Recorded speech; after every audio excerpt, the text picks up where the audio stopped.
Welcome to இலை channel.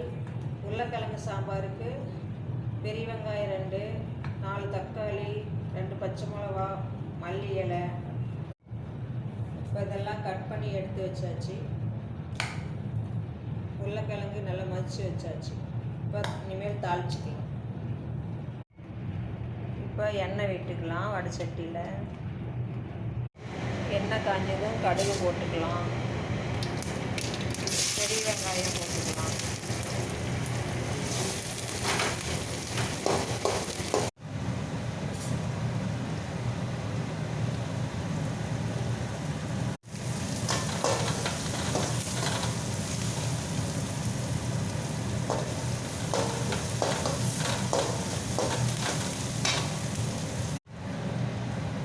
தக்காளி சேர்த்துக்கலாம்.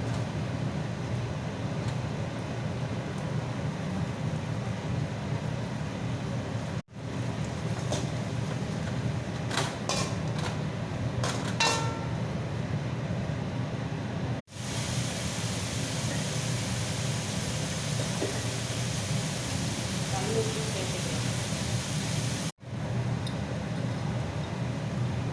மஞ்சத்தூள் போட்டு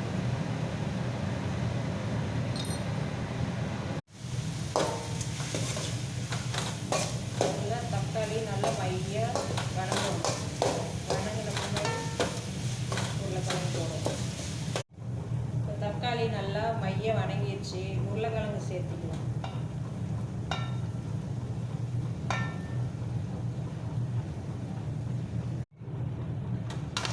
நல்லா உருளைக்கிழங்க கிளறிடுவோம். நல்லா தக்காளி நல்லா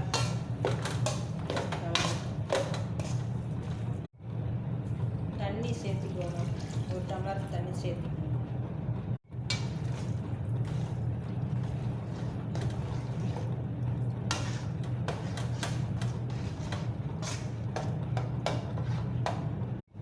கோதுமை 1 ஸ்பூன் தண்ணி விட்டு கலந்து விட்டுக்கிறேன். அதையும் சேர்த்திக்கலாம்.